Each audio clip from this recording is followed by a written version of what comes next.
Bonjour à tous, bienvenue dans cette nouvelle vidéo. Aujourd'hui, on va voir mes 5 outils préférés dans la maison. Les 5 outils qui sont selon moi indispensables pour la rénovation d'une maison. Petit disclaimer, aucune marque ne m'a contacté pour faire ce top. C'est tout simplement mon avis personnel et je te présente tout simplement mes produits préférés, mes outils préférés pour la rénovation d'une maison. Donc comme tu peux voir, on est actuellement dans la maison, c'est un petit peu le bazar de partout. Pour commencer ce top 5, j'ai décidé de mettre un outil mécanique, donc sans électricité dedans, qui m'a énormément servi au début de la rénovation de la maison, lorsqu'il y avait des trucs à déconstruire, lorsqu'il y avait besoin de force. C'est tout simplement un pied de biche. Peut-être que tu vas trouver ça marrant ou que tu l'aurais peut-être pas vu dans un top d'outils, mais je trouve que le pied de biche c'est tellement sous-coté. Genre c'est trop pratique d'avoir un pied de biche pour tout ce qui est déconstruction, démolition, etc. Ça permet de faire levier avec cette partie-là. C'est hyper pratique, ça bouge pas, c'est en fer, c'est extrêmement costaud. Ça coûte vraiment pas très cher, 20-30 euros. C'est un outil qu'il faut avoir lors de la déconstruction,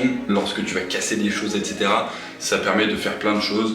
Donc voilà le premier outil de mon top 5. Si tu veux retrouver le top des outils et faire un petit comparatif, j'ai mis tous les outils en description. Comme ça, tu peux aller voir tout simplement les outils sur internet. En quatrième position de ce top, j'ai décidé de mettre un mètre laser. Un mètre laser, c'est extrêmement pratique pour tout ce qui est mesure, etc. Ça te permet de calculer l'air d'une pièce, la surface, la longueur, etc. C'est beaucoup trop pratique quand tu dois calculer par exemple la distance entre le plafond et le sol. Au lieu de prendre un mètre mécanique et de devoir dérouler, tu sais, il se casse en deux, etc. C'est trop chiant. Ça le fait impeccablement bien. Ça coûte une vingtaine d'euros. Celui-là, en tout cas, il m'a coûté une vingtaine d'euros. Et c'est extrêmement efficace. Tu as plusieurs fonctions avec les différents boutons. Tu as juste à l'allumer. Et ensuite, il y a un petit laser en fait qui vient pointer là où tu veux mesurer, tu as juste à valider la commande et puis après ça te donne la distance exacte. Donc c'est hyper pratique et franchement c'est pas très cher pour ce que c'est et ça permet de gagner un temps monstre au lieu de faire ça tout le temps avec un mètre classique. Le troisième outil de ce top, ça va être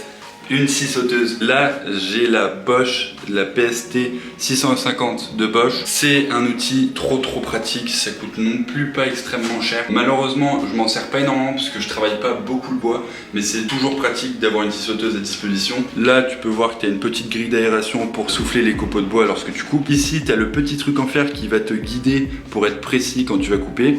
Et tu as la lame qui se change en 2 secondes. Hop, en descendant le petit truc rouge comme ça, tu la retires, voilà, donc ça m'a pris 2 secondes. Et pour la remettre, c'est pareil, tu redescends le truc rouge, tu la mets dedans et voilà, elle est dedans, elle bouge plus. Elle est trop pratique, elle fait trop le taf. Malheureusement, je m'en sers pas énormément souvent. C'est pour ça qu'elle est dans mon top 3 parce que c'est quand même un outil indispensable lorsque tu as besoin de couper, je sais pas, du bois ou d'autres choses.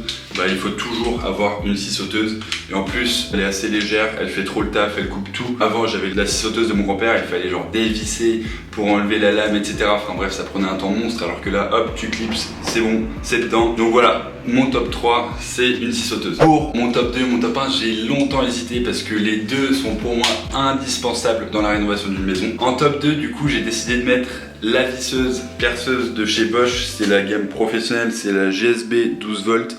C'est une toute petite visseuse, enfin je sais pas si vous vous rendez compte mais elle fait la taille de ma main quoi, si on enlève l'embout là c'est vraiment la taille de ma main. Elle est extrêmement légère, extrêmement maniable et surtout pour son gabarit, elle est trop puissante. Elle visse vraiment genre tout. Elle m'a même servi à faire des trous de perforation dans le sol, etc. Bon, je vais pas t'apprendre l'utilisation d'une visseuse mais à droite, hop, tu visses, à gauche, ici tu dévisses.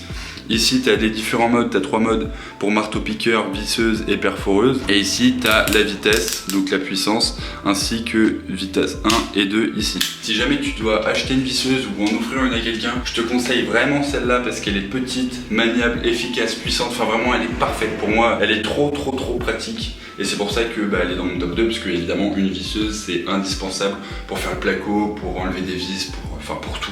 Une visseuse ça sert à tout. Mon outil préféré dans la rénovation d'une maison c'est un laser. C'est pas la même chose que le mètre laser parce que le mètre laser lui il va venir calculer les distances. Là ça va venir en fait faire tout le contour de la pièce avec un trait lumineux, donc un laser comme ça qui va venir vraiment faire tout le contour de la pièce.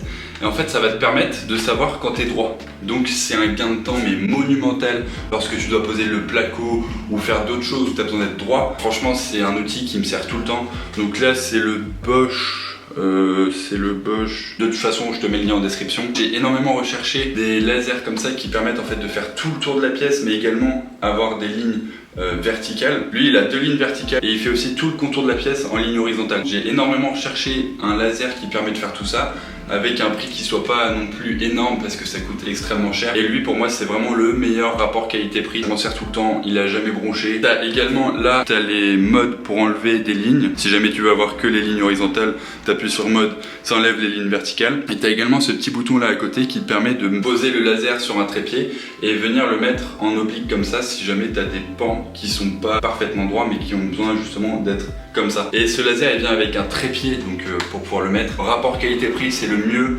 c'est beaucoup trop pratique, c'est l'instrument que je préfère, c'est l'instrument où je pense qu'il faut vraiment l'avoir dans une maison. Si t'as un peu d'argent à investir dans un outil, c'est vraiment celui-là parce qu'il va te permettre de gagner énormément de temps et de pouvoir avancer beaucoup plus vite et beaucoup mieux. C'était mon petit top 5 des outils que je trouve assez indispensables dans une maison. Dis-moi toi ce que tu aurais mis dans ton top 5. Est-ce que tu penses que le laser c'est réellement important? Parce que moi j'ai mis dans mon top 1 parce que c'est vraiment mon outil préféré.